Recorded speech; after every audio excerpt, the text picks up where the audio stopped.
Bisik, bincang asik. Assalamualaikum warahmatullahi wabarakatuh. Hai teman-teman, selamat siang nih. Selamat datang di Inspiring Sisma SMA Islam Sabilillah Malang Boarding School Sistem Pesantren. Perkenalkan, nama saya Berliana Dewanti sebagai perwakilan dari anggota Gubuk Literasi yang akan menemani teman-teman beberapa menit ke depan nih. Udah dekat akhir semester aja, pasti liburannya udah di dekat mata aja nih.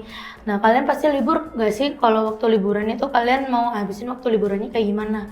Atau bahkan kalian itu kehilangan produktivitas waktu liburan atau bahkan bingung kayak mau ngapain nih waktu liburan. Sama kok di sini aku juga bingung mau ngapain nih waktu liburan. Tapi tenang aja, di sini kita punya narasumber nih yang bisa bantu kita ngasih tips and trick gimana sih cara ngabisin waktu liburan biar kita tuh nggak kehilangan produktivitas atau bahkan menambah value diri kita sendiri nih.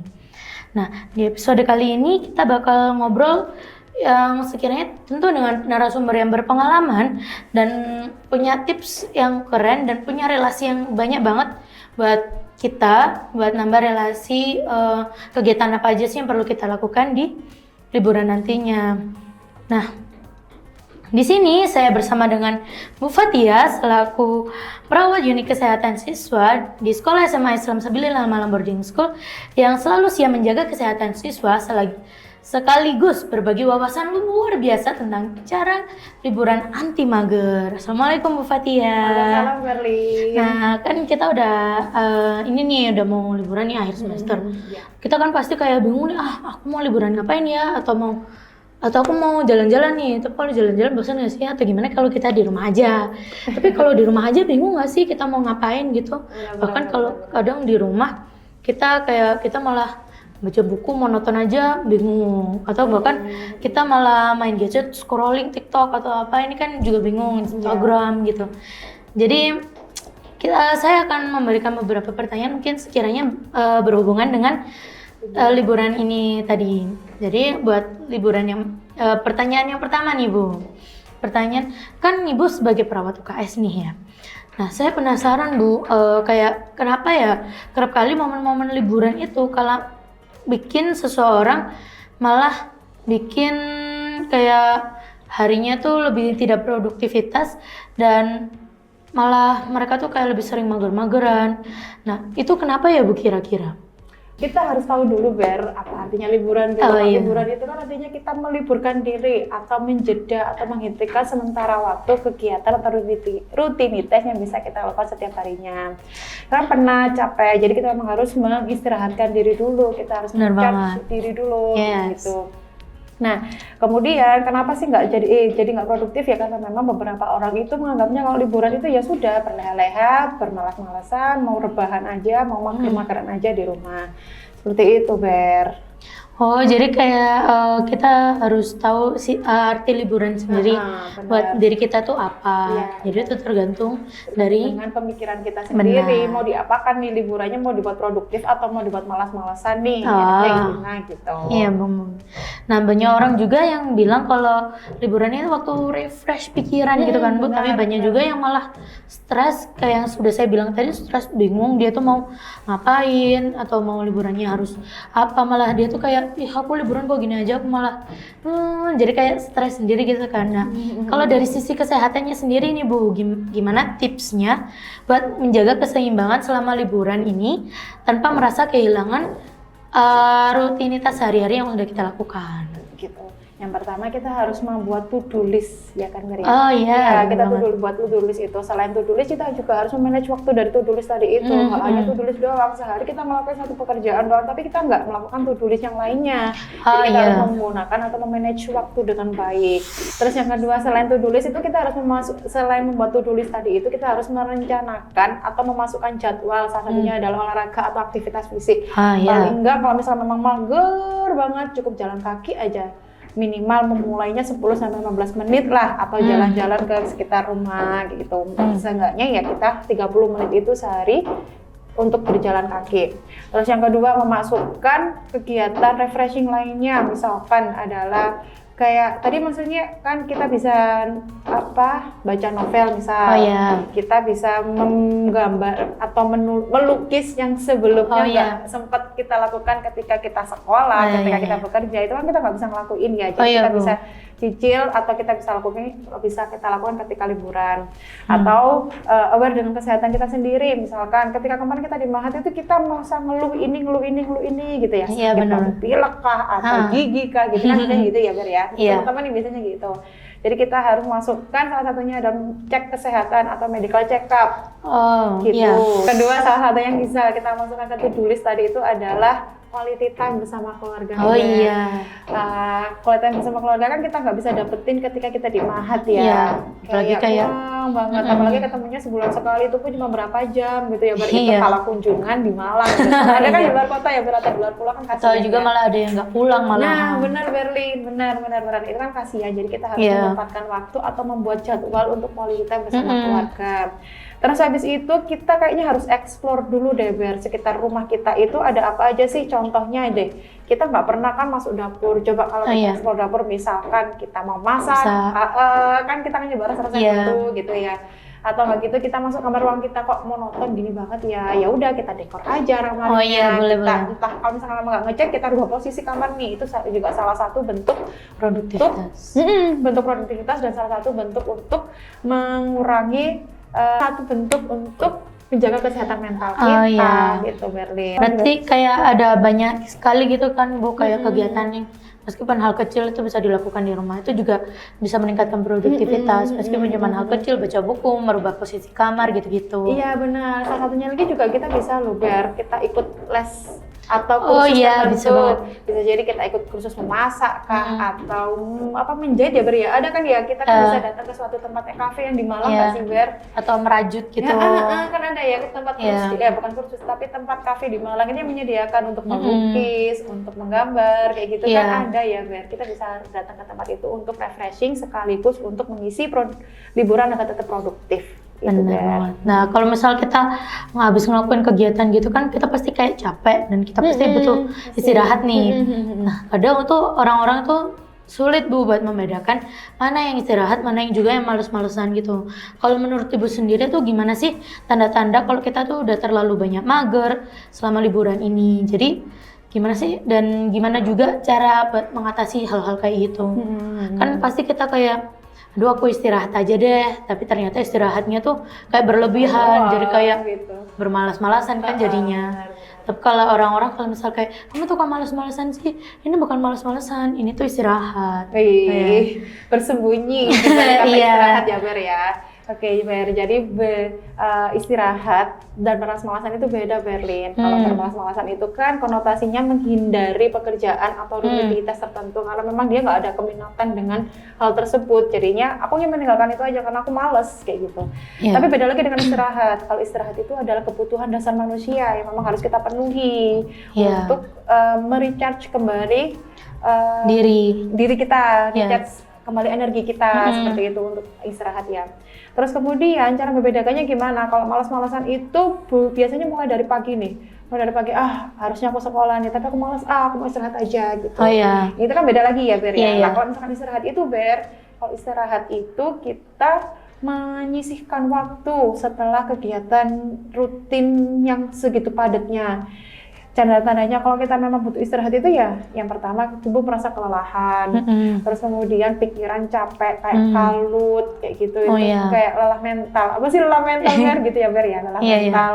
Terus kemudian udah mulai timbul gejala depresi kayak burnout banget, kayak pikiran itu rasanya nggak enak, maunya ya udah istirahat aja gitu. Oh berarti kita kayak kalau gitu berarti kayak kita harus tahu nih kita itu sebenarnya capek atau malah males-malesan. Karena kan kalau males-malesan sendiri dari awal itu kan dia kayak udah gak mau gitu, istilahnya dia gak ada effort buat mencoba dulu, tapi dia kayak udahlah nanti aja, atau kayak aduh capek nanti aja kayak malah menunda gitu kan. Sedangkan kalau istirahat sendiri itu kayak kita sudah melakukan aktivitasnya baru kayak baru ada rasa aduh capek, aduh ini gimana, adalah kayak berhenti tapi dilanjutkan kembali, bukan malah ditunda. Iya benar, jadi memang benar malas-malasan itu ya salah satu bentuk menunda kegagalan. Kegagalan banget nih. Ya, jadi untuk menghalau atau rasa bermalas-malasan itu tadi kita harus cari tahu dulu penyebab malas-malasan itu kenapa sih, aku harus malas itu kenapa gitu. Kalau misalkan memang penyebabnya karena si A, ya harus kita selesaikan dulu si A tadi itu.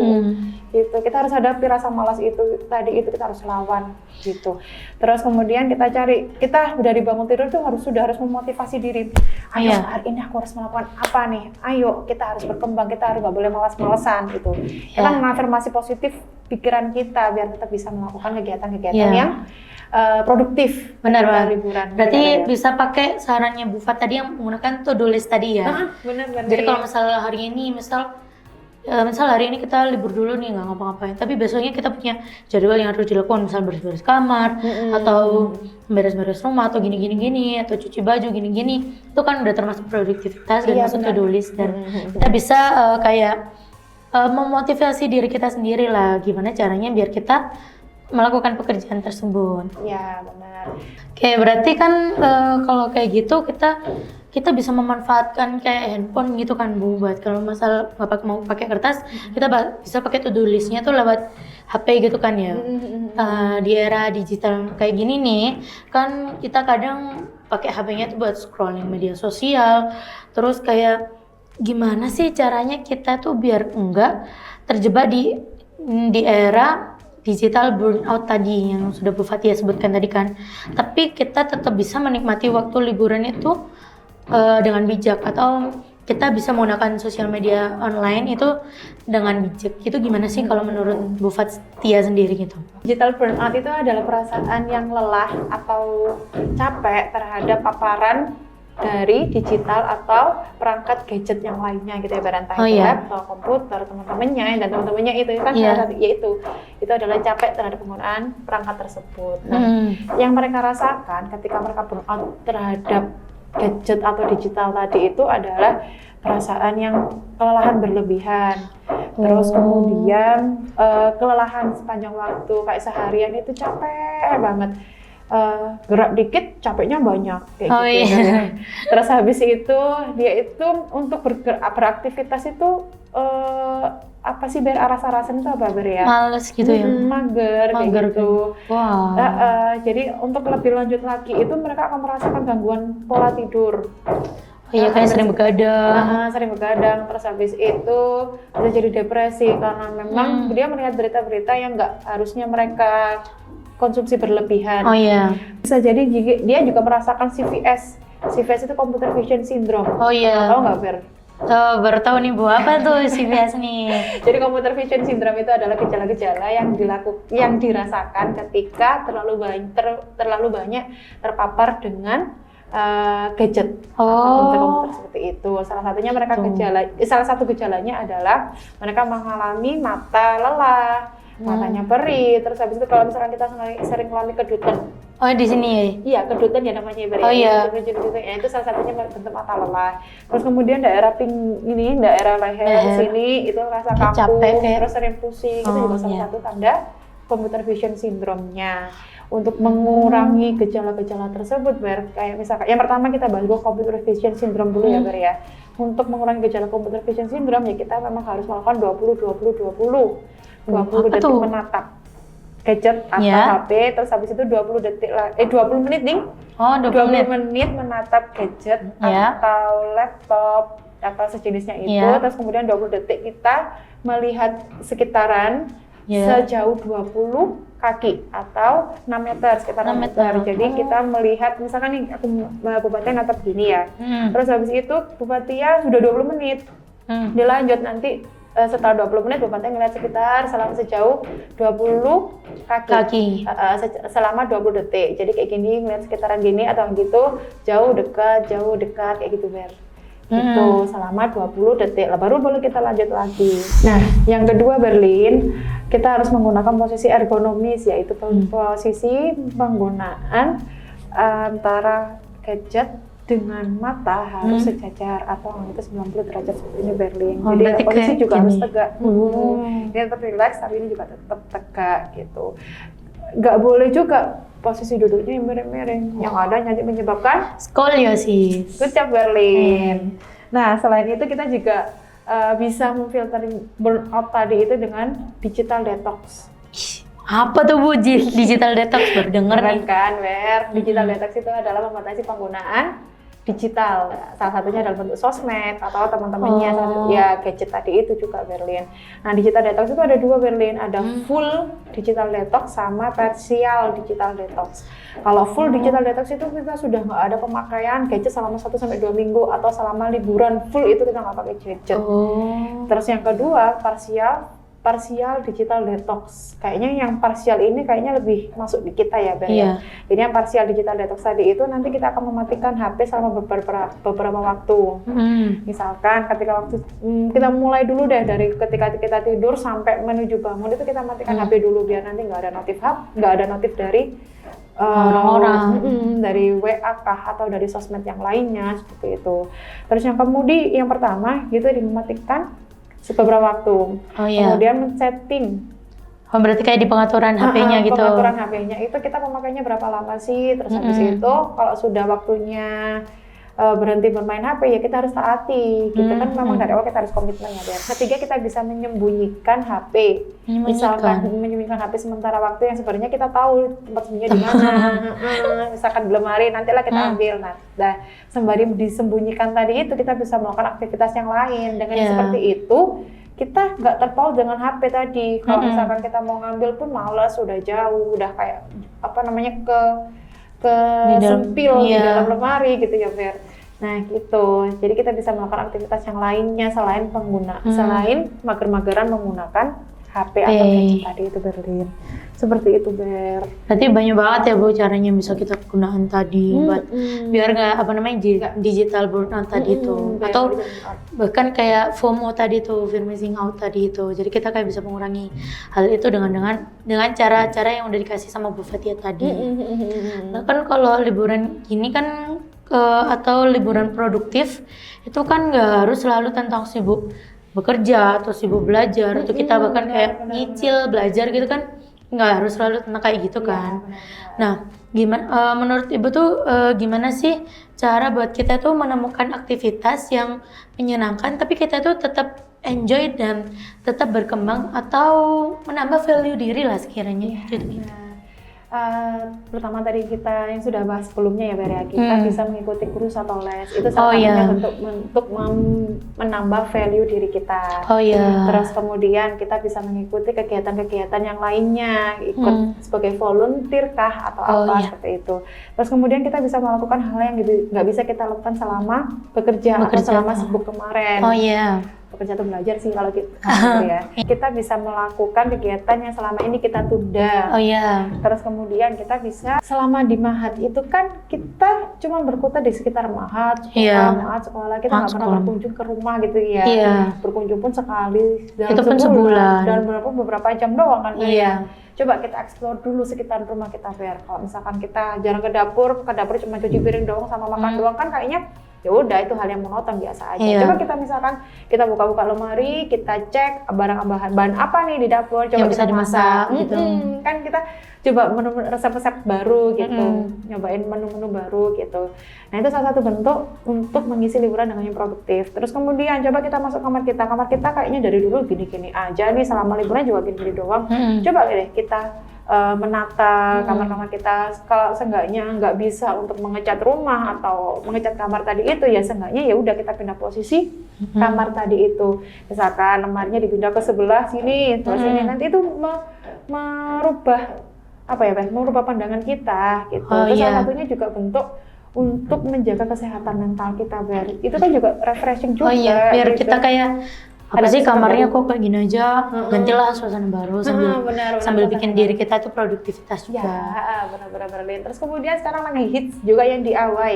Oh Ya iya, kan, kita kayak bikin sesuatu, bikin-bikin. kita bikin sesuatu, itu kan juga salah satunya bentuk untuk menambah value diri kita. Siapa tahu dengan DIY tadi itu bisa kita jual kak, atau kita bisa bantu promote ke teman-teman lainnya, kan lumayan ya buat nambah pemasukan. Atau gitu kayak ya. bikin gantungan kunci kan biasanya teman-teman suka nih gantungan kunci yang lucu-lucu gitu, phone strip gitu-gitu. Bener-bener. Atau nggak gitu juga kita bisa, kalau laki-laki nih biasanya itu mereka melakukan kegiatan olahraga, entah itu lari kah, atau sepak bola, atau renang gitu. Renang juga bisa. Yang cewek biasanya kayaknya mau upgrade skillnya di makeup, Ber, ya kan, ya gitu. Itu juga bisa Ber untuk menambah value diri kita. Seperti itu Berlin.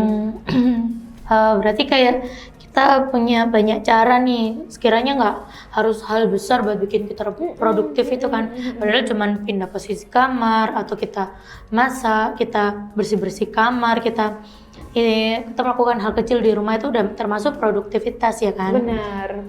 Nah buat yang terakhir nih Bu, apa pesan-pesan buat teman-teman nih yang dengar podcast ini, atau mungkin yang masih bingung atau takut liburannya nanti bakal istilahnya gagal, garing atau gagal produktif gitu Bu. Gimana nih caranya? Bahasanya gagal produktif banget sih Bu. Kalau istilah gagal produktif kayaknya terlalu ngono banget ya, terlalu berat banget. Iya, gitu terlalu berat.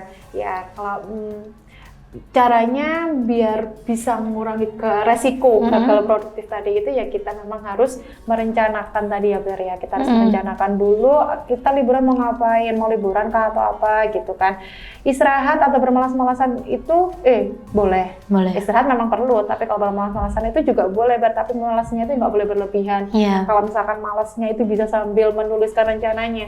Nih dalam waktu seminggu ke depan aku mau ngapain, itu boleh Ber, sambil leha-leha, sambil mager gitu nulis apa ya mau ngapain ya, itu juga salah satu bentuk produktif sebenarnya Ber.